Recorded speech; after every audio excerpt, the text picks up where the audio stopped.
E aí, para a gente entrar no nosso tema, indenização pelas benfeitorias, a famosa usucapião, e a primeira e mais importante é a proteção da posse, que se dá através das ações possessórias. E aí a gente entra efetivamente na palestra, no tema objeto da palestra. Como se dá essa proteção possessória? Se dá dessa forma. Se dá através da heterotutela ou da autotutela. A heterotutela, eu vou me utilizar de 3 ações possessórias. Eu tenho a possibilidade de me utilizar de 3 ações para proteger a posse. Proteção da posse, que é um dos efeitos da relação possessória, de acordo com a teoria de Ehring. E temos também a autotutela. Perfeito? A autotutela. A autotutela não é uma ação. A autotutela é uma faculdade que eu tenho, por eu ser possuidor, de me utilizar da própria força para proteger a minha posse. Então, eu não preciso promover uma ação. Se eu sou possuidor, eu posso proteger a minha posse. Por isso, autotutela. Então, se alguém vem entrar na minha residência, eu posso falar que não. Se alguém pede para eu sair, eu posso falar que não. Se alguém me força a sair, eu posso me utilizar da força para não sair e colocá-lo para fora. Sempre com a mesma paridade de forças. Sempre com a mesma paridade de forças. Isso é a autotutela. Então, é a proteção da posse através da autotutela. O resto eu vou entrar com ação. Perfeito? Ação de reintegração de posse, no caso de esbulho. E o que seria o esbulho? O esbulho é quando eu perco a posse total sobre o bem. Perco a posse total sobre o bem. Eu sou despojado da posse. Eu estou na minha residência e eu sou retirado para fora. Eu estou no meu veículo e eu sou retirado para fora e aquele que me esbulhou sai com o veículo andando. Perfeito? Isso é o esbulho. O esbulho é quando eu sou despojado da posse. É diferente da turbação da posse, que na turbação a gente não vai utilizar a reintegração, mas sim a manutenção da posse. Então vejam que o próprio nome já sugere o que seria cada uma dessas situações. O esbulho é reintegração porque eu sou retirado. Então eu vou pedir para o judiciário me reintegrar na posse. Como eu fui retirado da posse de forma total, eu vou pedir para o judiciário me reintegrar na posse. Perfeito? Então, a ação competente é a ação de reintegração de posse. Já a turbação não é a retirada total da posse, mas simplesmente uma moléstia sobre a minha posse. Eu não posso utilizá-la. Eu estou sendo cerceado de utilizá-la da forma como eu quero. Perfeito? Então, vejam só. Estou vendo que tem muita gente anotando aí. Se eu, porventura, enquanto estou falando e o pessoal está anotando, eu começo a bater na caneta para atrapalhar, eu estou turbando a posse. Eu estou molestando a posse do colega em relação à caneta. A caneta dele, ele pode utilizar dela da forma que ele quiser. Ele está utilizando para fazer as anotações, mas eu não estou deixando. Então, veja que eu não tomei a caneta dele. Não tomei, então não foi esbulho. Eu simplesmente estou molestando e turbando a posse. Então, a ação competente aí é a manutenção da posse. E o interdito proibitório? O interdito proibitório é quando há uma ameaça. Eu não tenho nem o esbulho, nem a turbação, mas eu tenho uma ameaça à posse. Perfeito? Eu tenho uma ameaça à posse. Então, se eu estou ameaçando que eu vou invadir um imóvel, eu entro com o interdito proibitório. Então, o interdito proibitório é por conta, na verdade, da ameaça. Básica. Vejam só, o desforço imediato é diferente da legítima defesa.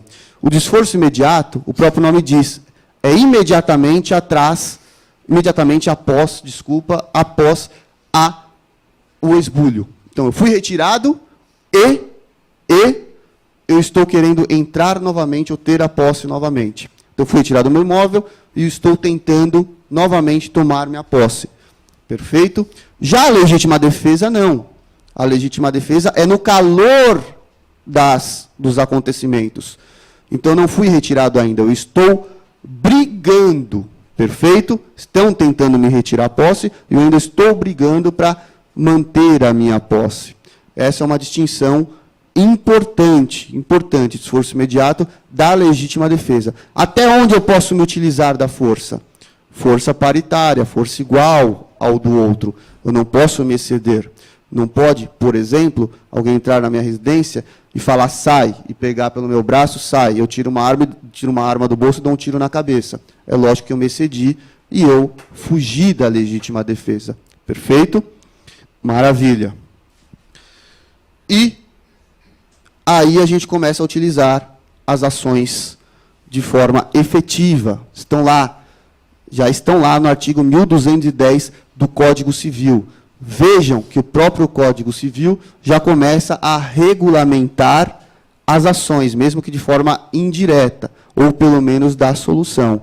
Então é isso que eu falei, o possuidor tem direito a ser mantido na posse em caso de turbação, e restituído no desbulho, e segurado de violência iminente, se tiver justo receio de ser molestado. Nessa última hipótese, a solução é o interdito proibitório. E vejam a diferença que eu falei do desforço imediato para a legítima defesa. O possuidor, turbado ou esbulhado, poderá manter-se ou restituir-se por sua própria força, contanto que faça logo os atos de defesa ou de desforço. Não podem ir além do indispensável a manutenção ou restituição da posse. Uma questão aqui que releva a gente trazer, uma questão prática, o que seria fazer logo? Vejam que a polícia está à distância da minha casa e eu preciso da polícia porque eu não estou conseguindo utilizar minhas próprias forças. Vejam, a maioria da doutrina diz que sim, porque você está em diligência contínua, você não parou um minuto. Perfeito? E quem tem a legitimidade ativa para as ações processórias? Ou seja, quem pode promover as ações processórias? Quem é parte legítima? Porque se for parte ilegítima, a gente sabe que será extinto o processo sem a resolução do mérito, sem o juiz apreciar o mérito. Então vejam que interessante. O possuidor, obviamente, mesmo que não tenha título. Então o possuidor não tem título nenhum, mas pelo fato de ele ser possuidor, ele tem o direito. Isso é decorrência lógica do que nós estudamos da teoria objetiva.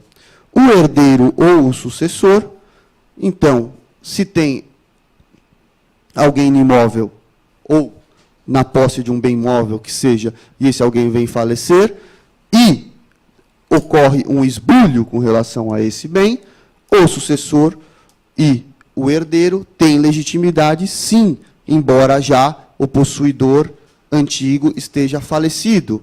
Que interessante. Então, qualquer um que vier a esbulhar o meu lote, eu tenho legitimidade, sim, para promover a ação possessória, seja ela qual for. Então, vejam só, o artigo 554 diz que é possível que o juiz conheça do pedido de uma ação possessória, mesmo que foi promovida outra no lugar desta. Então, vejam, eu entrei com uma ação possessória de reintegração de posse, mas, na verdade, deveria ser ação de manutenção da posse, porque o juiz não vai extinguir esse processo sem resolução do mérito pela inadequação da via. Ele vai aplicar o princípio da fungibilidade e vai falar, eu conheço do pedido e vou necessariamente mandar que ele pare de turbar a posse. Temos duas ações com relação às ações possessórias. Na verdade, dois procedimentos. Ação de força nova e ação de força velha. Vejam que interessante. A ação de força nova, o procedimento especial será desde o início. Na verdade, você se vale desse procedimento especial. Por quê? Porque a ação de força nova, eu tenho a possibilidade de liminar, de utilizar a liminar, seja mediante justificação prévia ou inaudita outra parte, ou seja, sem ouvir a parte contrária. Então, tendo a ação de força nova como minha estratégia, eu vou utilizar o procedimento especial e o juiz vai deferir uma liminar sem ouvir a parte contrária, já deferindo o meu pedido de reintegração ou manutenção da posse. Vejam só, o que nós temos como requisito principal para eu me utilizar da ação de força nova. Requisito principal é que esteja sendo promovida a menos de ano e dia do esbulho ou da turbação. Vejam que interessante. É aquela velha história de que o direito não socorre quem dorme, não é isso? Então, se eu fui esbulhado na minha posse a menos de ano e dia, ou turbado na minha posse, eu vou entrar através do procedimento especial que me confere uma liminar já de reintegração de posse ou de manutenção na posse. De imediato, o juiz já vai definir que eu seja reintegrado na posse ou não. Se não for menos de ano e dia que ocorreu o meu esbulho, ou que ocorreu a turbação, o procedimento será comum. Eu não vou ter liminar. Eu vou ter que aguardar até a sentença final, com trânsito em julgado, para eu retomar a posse do meu bem. Então, mais de ano e dia, eu não tenho a liminar. Perfeito? E o que seria a justificação prévia? Que, mais uma vez, o poder público aqui tem essa faculdade. Vejam que interessante. A doutrina e a jurisprudência já sedimentou que não precisa do conhecimento do próprio proprietário, começa a entrar e sair da residência de forma tranquila, a conversar com os vizinhos, chamar vizinhos para churrasco, convidar amigos, ele deixou de ocultar. E a partir de então, começa-se o prazo para prescrição, começa-se o prazo para a contagem do ano e dia. Ah, mas o proprietário ainda não sabe. Não sabe, mas a sociedade já sabe. Então, basta que a sociedade já saiba, porque há uma possibilidade já que o proprietário saiba, ou ao menos deveria saber. Perfeito? Então, é aí que começa-se a contagem. Isso é muito importante. Isso é muito importante para a gente conseguir a liminar. Outra questão de extrema importância, o esbulho pacífico. O que é o esbulho pacífico? É aquele que vem da precariedade. Pacífico porque a pessoa tinha a posse ilícita e simplesmente recusou em devolver ao legítimo possuidor. Perfeito? No caso do esbulho pacífico, o procedimento será o procedimento comum. Eu não vou me valer do procedimento especial, que é o pedido de liminar. Perfeito? Então, quando houver precariedade, ou seja, a pessoa se recusou a me devolver, eu vou ter que me valer do procedimento comum. Outra novidade do novo CPC com relação ao procedimento, e a gente já está quase acabando,